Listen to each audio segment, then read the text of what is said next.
One morning I'm doing what I usually do on the farm, which is fixing something that shouldn't be broken while being shouted at by an animal that doesn't respect me.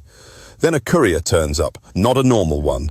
Suit, clipboard, very polite, hands me an envelope so fancy it looks like it should contain either an invitation to the White House or a threat. Embossed logo, law firm, Seattle.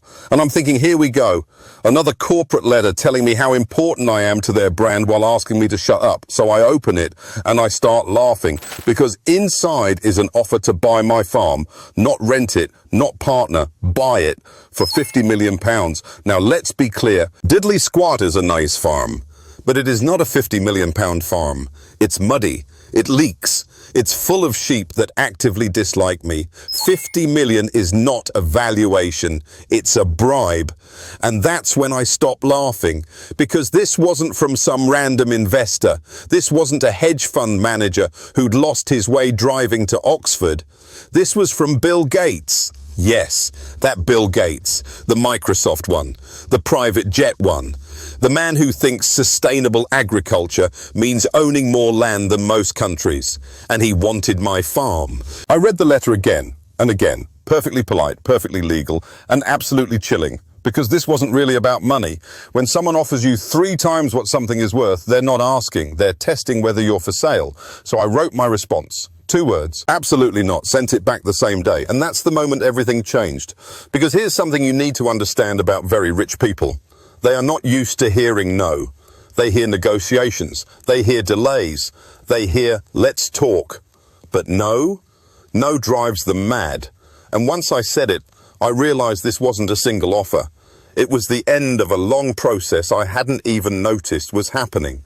Because while I was learning how to reverse a tractor without killing myself, something else was going on across the countryside.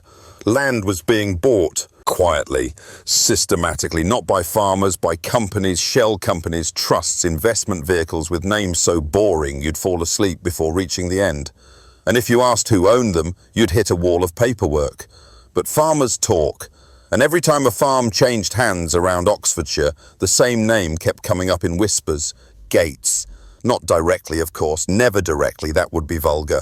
Instead, it was companies owned by companies, funded by funds, managed by people whose job title is strategic land acquisition, which is billionaire language for, I'll own everything and you'll be allowed to watch.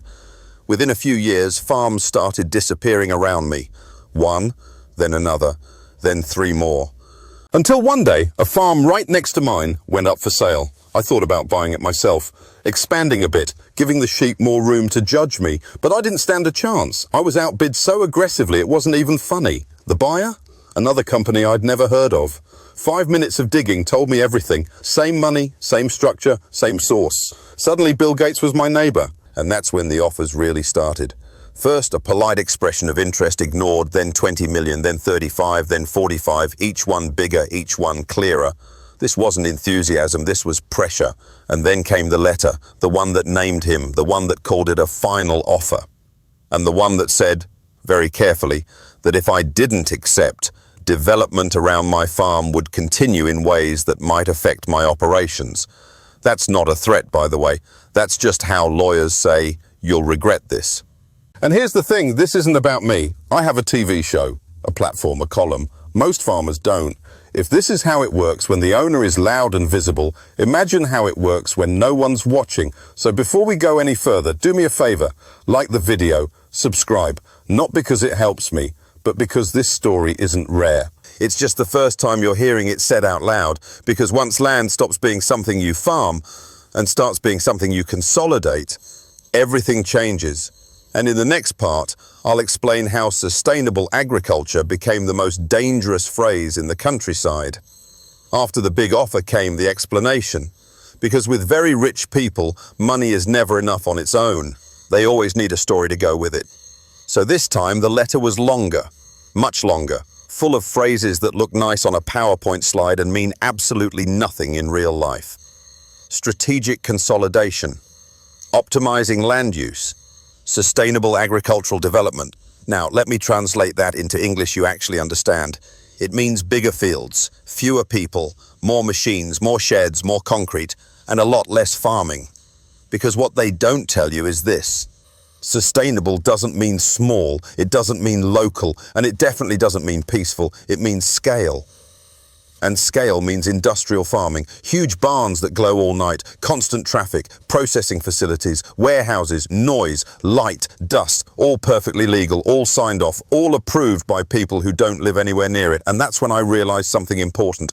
They didn't need to buy my farm straight away. They just needed to own everything around it, because once you control the land next door, you control the environment, not the climate, the environment I live and work in.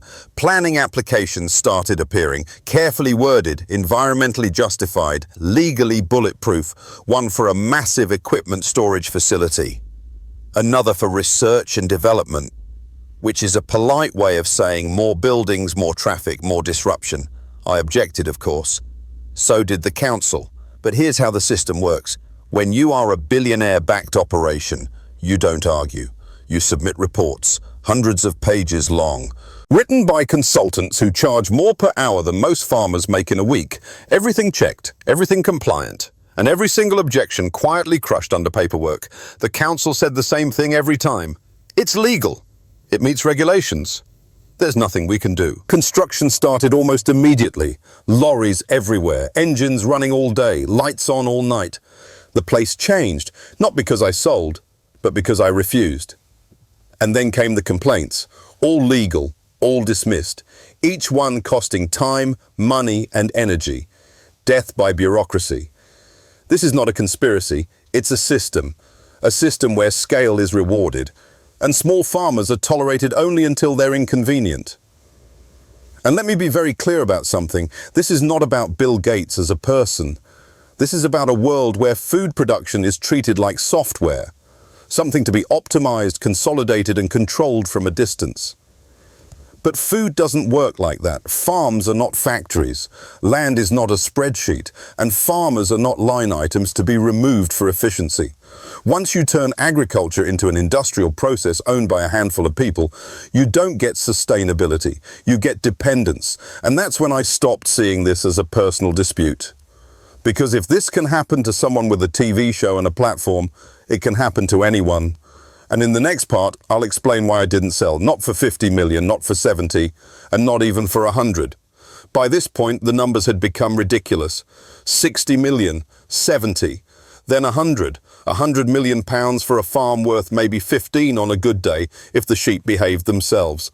And this is the part where people usually say, well, I'd sell. Of course you would, most people would. Because when someone waves that much money at you, it stops being a financial decision and starts becoming a moral one. And that's where this whole thing changes. Because this was never about money. Money is easy. Money is replaceable. Land isn't. Once it's gone, it's gone. And when farmland stops belonging to the people who work it, something very important breaks. Not immediately. Quietly. You don't notice it at first. Food still appears in shops. Prices don't jump overnight. Everything looks fine. Until one day you realize decisions about what you eat, how it's grown, and who controls it are no longer made anywhere near where you live. They're made in offices, by people who've never stood in mud at 6 in the morning wondering why nothing grows.